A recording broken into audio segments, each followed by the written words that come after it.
Hey everyone, I'm Isaac and welcome back to Isaac Reviews 2025. Video game movies are a pretty big deal nowadays, and one of the studios that's really been taking advantage of that is Sony. Since they own PlayStation and their library of exclusive games, they've taken advantage of that by adapting them into movies and shows. Their filmography is still a bit limited, but they've got a number of other adaptations of their games currently in the works, with their latest one being Until Dawn. I haven't played the game up to this point, but I did watch some gameplay for it, and it's got an interesting story with some cool looking gameplay and visuals. Maybe I can get it for my PS5 at some point if I get enough money. The materials were definitely there for it to be a solid movie or show, but once we finally saw what it would look like, fans of the game noticed that this looked like it wouldn't be a very faithful adaptation. And even beyond that, this just looked like another boring horror flick. But the reviews were surprisingly okay, so that definitely caught me off guard. And now that I've seen it, it was slightly better than I thought it would be, but it's still not very good.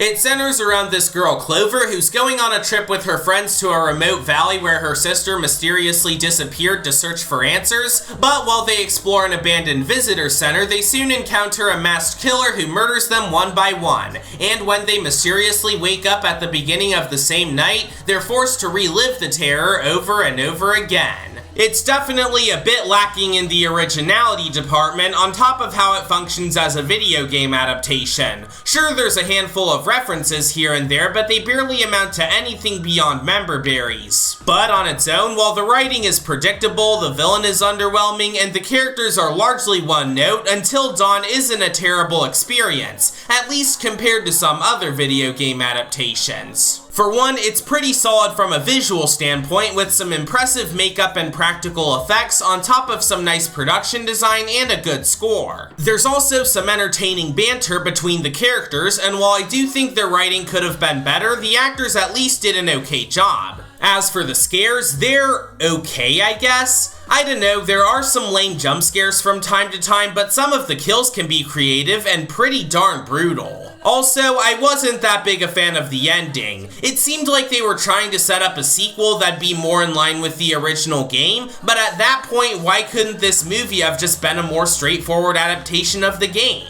Again, I wouldn't consider Until Dawn a bad movie, and there were some parts of it that I liked. It's just that overall, it wasn't all that special. Whether or not you've played the game, you can probably wait for this to come out on streaming and not miss anything, especially if you already got your horror fix this month with Sinners. This is just a standard 5 out of 10 movie, and that's about as far as it goes. Next time, I'll be talking about Thunderbolts. Yeah, I'm sure MCU fatigue has been setting in for a lot of us lately, but I'm honestly kind of interested in this one, both with how it looks and how the first reactions have been mostly positive. And if you're interested in seeing more videos like this one, then be sure to subscribe to this channel. Thanks for watching, and I'll see you all later.